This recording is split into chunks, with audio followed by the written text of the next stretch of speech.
Hola.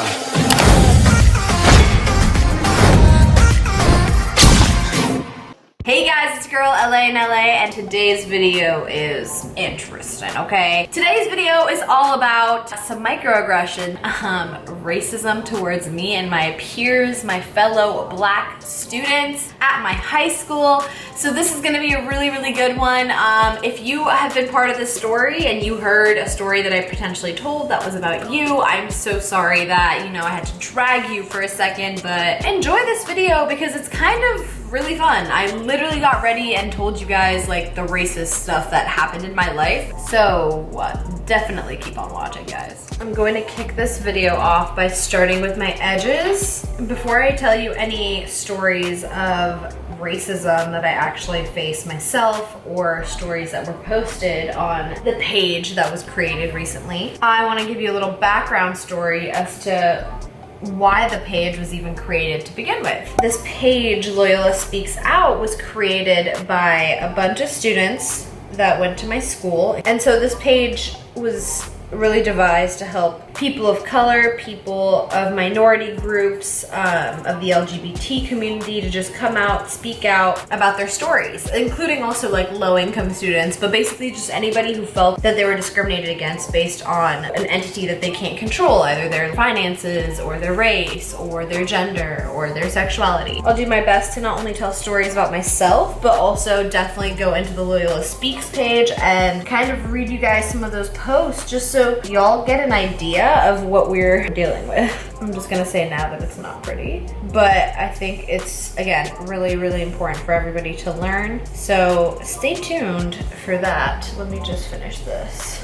If you guys have stayed tuned to this point, then you guys are clearly curious about some stories of discrimination. So, once upon a time, there was this girl, and we're gonna call this girl that's part of the story Rose, just because I used rose water. Her name is not Rose. In high school, I was getting ready for prom. I had already picked out, who I wanted to go with for prom, which was my best friend Colin from high school. And this girl, Rose, she asked me if I could take her friend. He was black, that's the point of the story. So Rose tells me about RJ and she asked me to take him to prom for her, right? And since Rose is white and RJ is black, that's, it's not only offensive, but it's also uncomfortable because I'm black. And it's just like weird, And so Rose is like, oh, like I just can't take him to prom because my dad is just like super against it.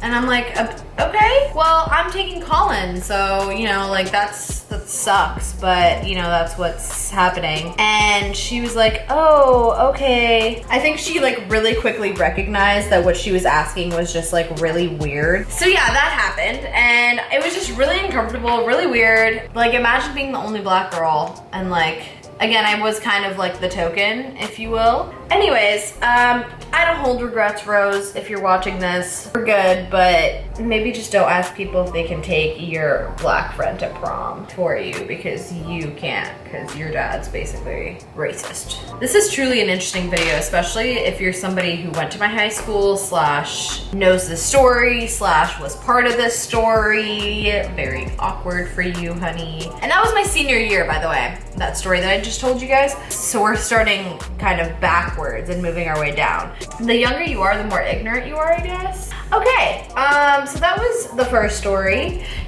Some light, some easy, We're gonna go on to the second story. The second story happened about my sophomore year, if I remember correctly. And this kid, let's call him, I don't even know what to call him. Let's say boy one. So boy one is really worried about, the Ebola outbreak, right? Which is a big thing because when I was a sophomore, it was 2015, which should add up to being correct. This kid is super worried about Ebola, really freaking out. We are in New York City, Upper East Side, Manhattan, but he's literally tweaking out about Ebola. And we were at assembly and I guess it felt right to him to come to me and talk to me about it, and all I remember is him coming up to me asking me something just like really odd. And then this kid, boy 2, he pulls up out of nowhere, which boy 2 is also in story number 3, okay? Let's keep it rolling, guys. Stay with me. Boy 2 is in story 3, but he's also in story 2. So boy 2 comes up to me and tells me to trick boy 1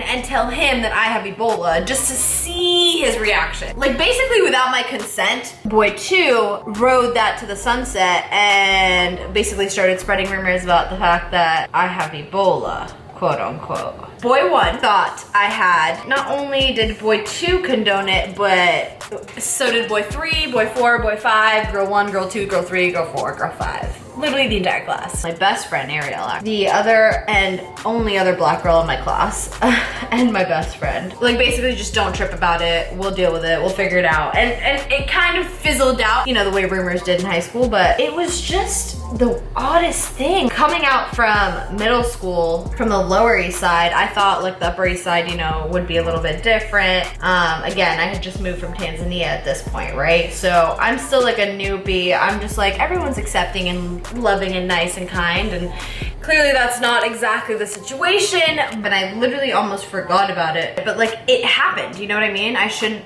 you know, neglect these stories and pretend like it didn't happen to benefit, you know, boy 1 and boy 2, to make them look like they're not racist when clearly, honey, going on, you know? So anyways, and I really truly couldn't remember, and I couldn't tell you if I did something like actively about it in the moment. I just remember like the first day it happening, like I just completely was in awe and in shock and like tried to almost play along with it because I was super embarrassed. And that's what kind of happens, is like white people guilt you into like playing along to their little charade, and it's like, no, you know what I mean? Well, let's go on to boy 2, shall we? Ariel, you know exactly who I'm talking about. So there was this guy who sat behind me in assembly and next to Ariel in assembly. We're gonna call him boy 2, honey. We're calling you right out. We're gonna say where you sat, because every day his last name began with an A, and so did mine. So we were just right there. It was him, me, and then a couple other people. So he comes up to me and my best friend Ariel, and he's like trying to talk to us about like, you know, Africa and drums and all this like dramatic stuff that he like is so quote unquote curious about. So one day he started just drumming and literally like just like going like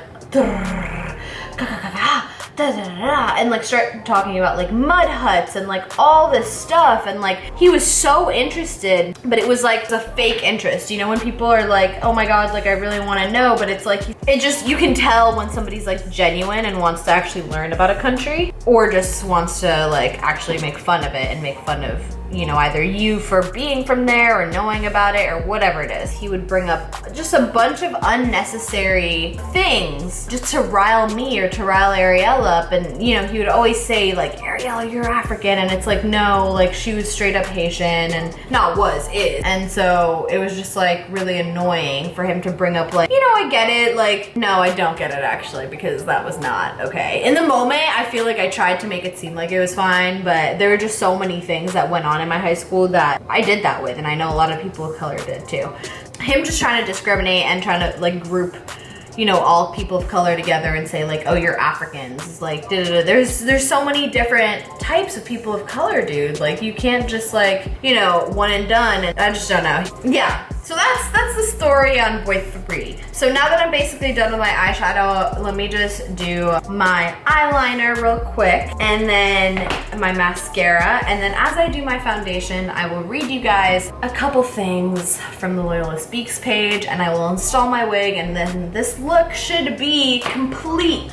I hope you guys are still engaged with these stories. I hope you're interested. I hope you like the makeup too. But yeah, we're just gonna go straight onto the Loyola Speaks page. Okay, so we're gonna read a couple while I do my foundation, and hopefully there's some shock factor and some shock value for y'all. So I'll pop up each of the posts right here just so y'all can read it and see how authentic this page is. I'm not the one that creates these edits. This was posted on June 27th. So this post says, on my first day of freshman year, our grade was sitting in the bleachers for the first time.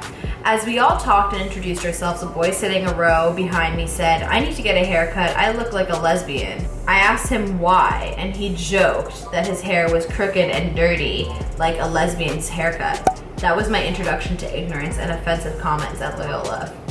Unfortunately, it has gotten worse from there. No, yeah, so there's just something about really rich white people that don't like the gays. And it's probably because they have some kind of repressive issues. If you haven't watched Pose, definitely check out that TV show. That will give you an insight to what it is like to be part of the LGBTQ community, you know, in New York. And especially because a lot of people try to hide the fact that they are the way they are. And sis, some people are just really holding some things back, you know? There's so much hatred there because there might be more there to it. I'm gonna read you guys another one. Ooh, okay, this one's good. Interesting. This one's interesting. My peers acted like they cared about my experiences in Loyola and being a POC, but person of color, by the way. But then went behind my back and told each other I make things about being colored. In actuality, that's all they saw me as anyways. Actually, that sounds about white, so not really surprised there.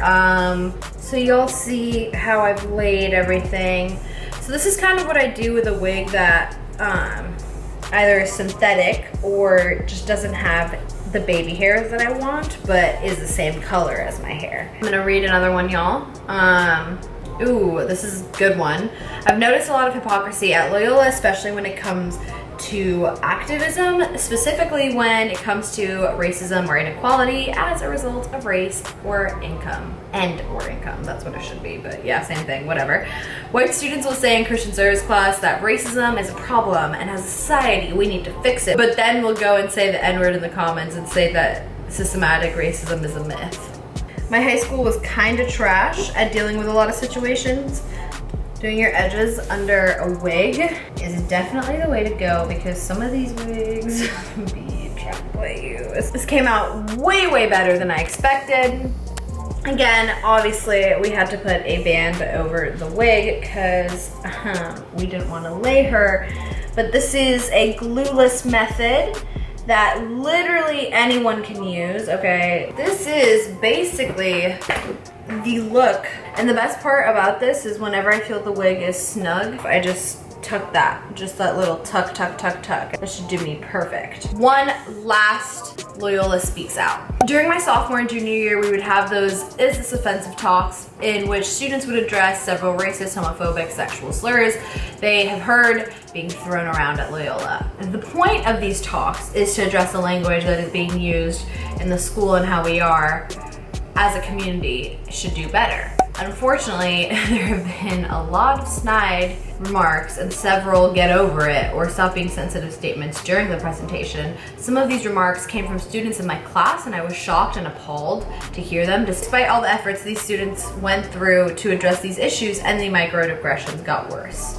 A lot happens, you know, when you don't pay attention. That's kind of why I wanted to come on here, y'all, and just kind of talk to you guys real quick, because I feel like I can say anything to y'all and just be honest. This is a time where I feel like people should be super sensitive, and yeah, I did a Get Ready With Me and I tried to talk about these topics with y'all, but sometimes there's only one way to get a message across, and sometimes if that means integrating that message into your daily life, then that's what you're gonna have to do. And so I decided today to do this Get Ready With Me because I felt like not only would y'all benefit from it, but I would too, because there's a lot of things that I haven't seen off that Loyola Speaks page, and like, you guys should definitely check that out for more information. Also, I just think it's all about making sure that you are aware of how you're acting and the things you're saying, and whether you're actively conscious of like, oh, maybe this could hurt someone or whatever. And I just felt like this was the best way to come to you guys and talk to you guys about these topics. So I really do hope that some of you guys took the time to actually not only visit the page, but just actively like look at your own actions. Make sure that, you know, what you're saying, what you're doing aligns with how you feel and is congruent with what you do on a day-to-day basis. You know, just be conscious of what you're saying. My camera's gonna die, so I'm gonna do this outro, y'all, real quick. I really do hope you guys enjoyed this video. Thank you guys so much for watching. I, again, felt like doing my makeup and getting ready with y'all, but also doing something that actually matters and talking about these topics that actually matter right now. So, hope y'all enjoyed this. Definitely check out the Loyola Speaks Out page. So yeah, guys, that's basically all I have installed for y'all today. I love this and I love you guys, and I really hope you guys enjoy this video because I did. Hold up.